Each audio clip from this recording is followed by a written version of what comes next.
Hello everyone, so yesterday I came out here and I cleared up all the weeds and the grass from this garden over here. I also dug up the grass on this side. Eventually I want this whole flower bed to reach the bottom where that is at, so it's going to go straight that way. So today I'm also going to take some time to clear up some of this grass over here. I won't do all of it, but I'll do as much as I can. And I just finished planting all the flowering perennials for this butterfly garden. I started these from seed in the winter sowing method, late winter. They should have gotten out of their pots a long time ago. They're all pot bound and there are several plants in each pot, and so I didn't divide anything because I didn't want to risk losing any of them. So I just plopped them all in the ground, and I thought next season in the spring I can come here and divide them because it would be a lot better to divide them in the spring. Now this flower bed behind me is all sand. I think what they did when they built this house is, well, first they removed all the good soil. This used to be farm soil. But I think they also mounded this area. So this above me is our leach field. And I think they mounded it with sand because this whole hill is full of sand. And this is not a great medium for planting, so I will have to amend it. I might buy some cow manure. I have chicken manure, but I want to use that in the vegetable garden. So I will be adding cow manure in here, and also I will be putting down some cardboard and mulch over this area once I'm done with clearing this grass out, and maybe even before then. But we also have Bermuda grass in here, and I was pulling out a whole bunch of roots. I mean, yesterday when I came here and I just pulled stuff out, I wasn't so much concerned about the roots. But as I was planting today, I stumbled across a whole bunch of Bermuda grass roots and sheep sorrel roots, and these just spread and spread, and they go on for miles, it seems. So I think I'm going to be battling with the Bermuda grass and the sheep sorrel quite a bit. So this is why I'm going to be using the cardboard and the mulch over this. I might put also the cow manure over the cardboard this way, maybe, or maybe just below it. I don't know. I think I'll just put it over the cardboard. Maybe it breaks it down faster this way because of the nitrogen that's in the cow manure. And also this way the wood chips would be also touching the cow manure, and it helps them decompose better, faster, all that stuff. So let me go ahead, take you over there, show you what I planted and where I planted them. Let's start in this corner over here. So in the back, these tall plants over here, these are the rose mint agastache, and I have 4 of them planted in this kind of diamond shape, and next to them there is the raspberry dakeberry agastache, and that was the only one there. It has several plants in there, but I didn't want to risk it again. I did not want to divide it, so I just left it there. There's another one in front of it. Actually, there's another one in the front. It's really tiny, of the raspberry dayquery agastache. I thought these colors go together well, and I wanted to kind of separate the orange and put it on that side over there. So over there on this section over here we have the apricot sprite agastache, and these are not going to thrive this year. I mean, they are stunted. They've been in their pots for way too long, so they're going to look like this for quite a bit of time. Next year I'm hoping that they will thrive and they will fill up this area.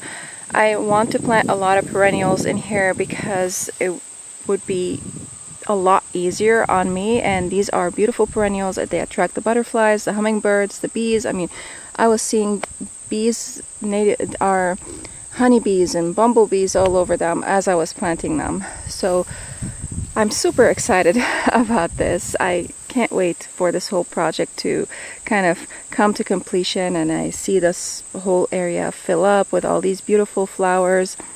So anyways, behind those we have the rose raspberry salvia, and I believe this has kind of pinkish blooms. These grow about 18 inches wide and I don't know, maybe like 3 feet tall or taller. So I put these in the back just in case if they grow taller than the agastache. I'm not sure, but even if they don't, they're kind of on the edge of the bed, so we can still see them from here. And then right below the agastache we have the Paradiso Super Duper Echinacea, and I have several plants in each of these containers that I plopped in here in the ground. So these bloom these beautiful pink double blooms. I am super excited about these echinacea, and I believe these grow a little bit shorter than the agastache, but even if they don't, because of the slope over here that we have, even if plants are taller than the ones behind them, it's not going to matter because they're still going to look as if they are degrading and kind of sloping down because the other ones before them are planted at a higher elevation. And though I also had some plants already over here. I have the black-eyed Susan, Rudbeckia, some tall phlox over here. I have another one over here, but these again were smothered by the weeds, so they're not doing great. Another tall phlox in there, and these cosmos just seeded themselves from last year. I will have to tie them. I put these T-posts because that's all I had to stake them. Hopefully next year I can get some bamboo stakes for things that need staking so that this can look beautiful and not filled with a whole bunch of T-posts in here. So I will have to still tie them to the T-posts because they're not being supported, obviously, but I put them there because that's the plan, is to support them. In front of that we have, I'm not sure exactly what variety of bee balm this is, but it's a bee balm. I believe it blooms purple blooms. I'm not sure. I forgot its name, but it seems to be shorter than the rest of the bee balm, so I may have to push this one forward because there's around it I planted some milkweed in here. What milkweed was this? Gay Butterflies milkweed. And there's one in front of it, and there's also some more of these black-eyed Susans that planted themselves in here as well. And these get taller than the bee balm that's in the back. So next season, I'm not going to move it now. I don't want to mess with it because I don't want it to suffer. Next season, I will move this forward. Same over here, I have a Veronica that's short, so I have to bring that over to the front.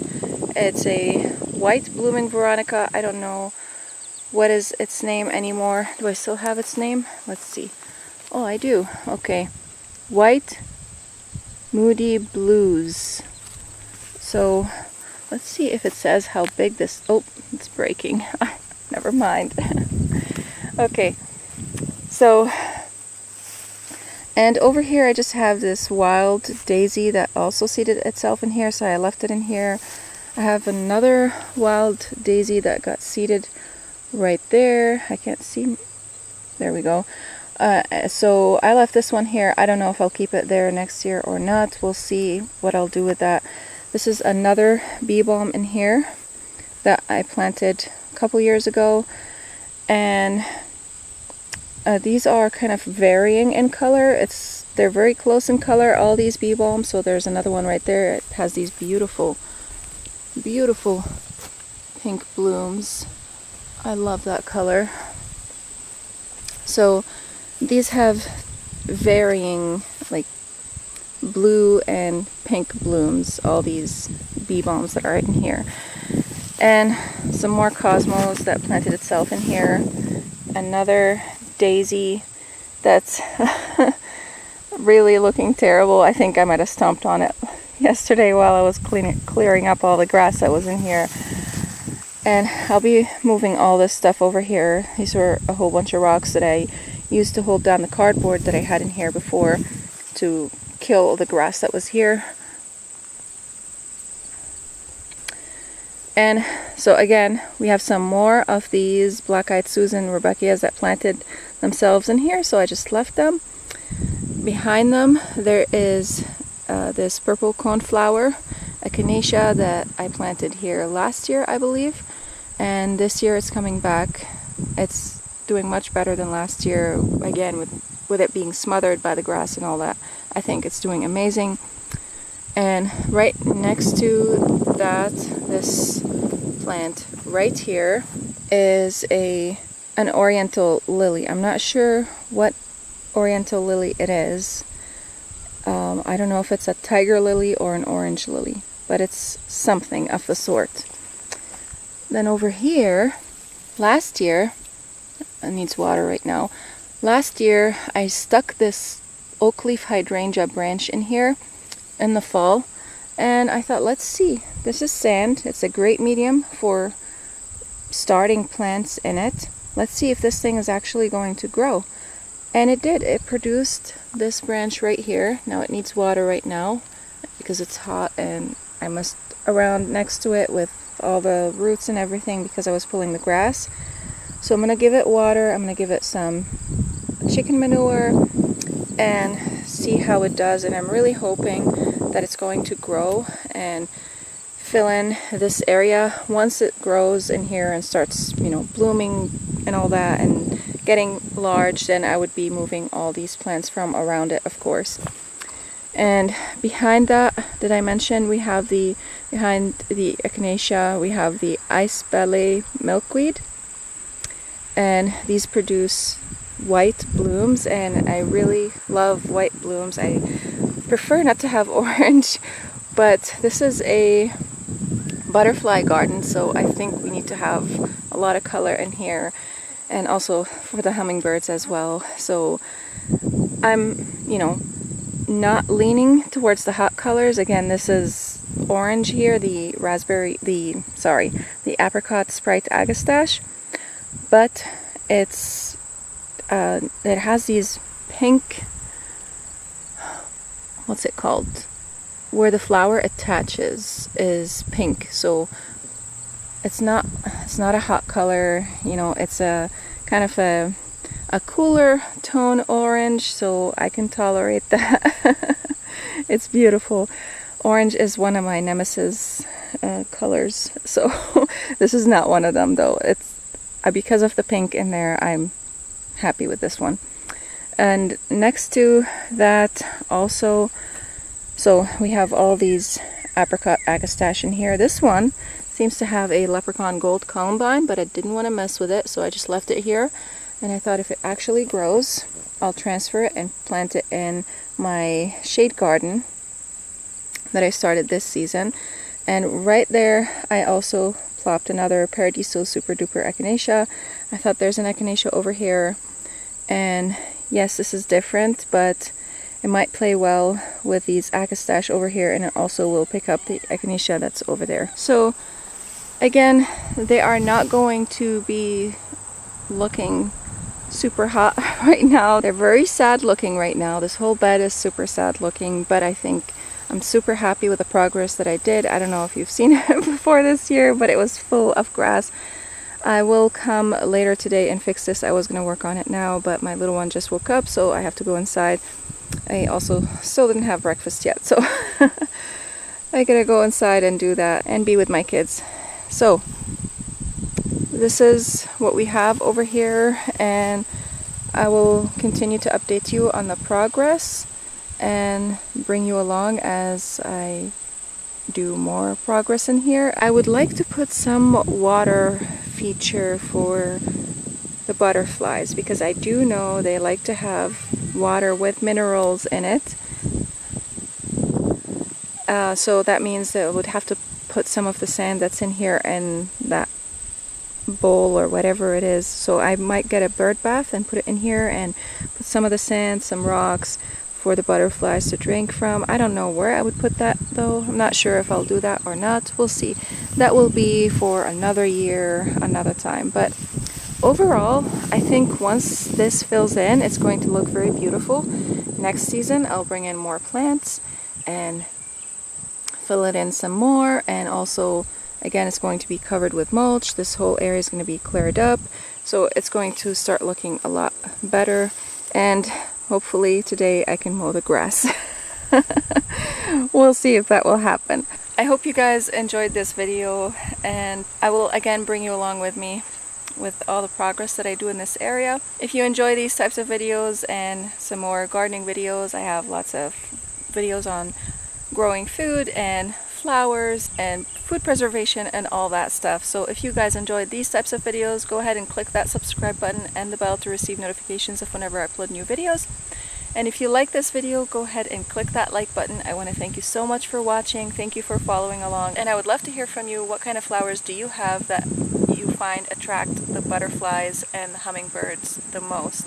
Because I would love to know, and I would love to add more flowers in this area to bring in more butterflies and more hummingbirds into this area. Because right here, I'm going to be turning this into a patio area. We're going to be putting a fire pit eventually. I don't know, hopefully that will happen either this year or next year. I don't know, but probably next year. This whole area, the theme is just to kind of sit here, relax, enjoy nature and all that. So anyways, thank you again so much for watching, and I'll see you in the next video. Bye!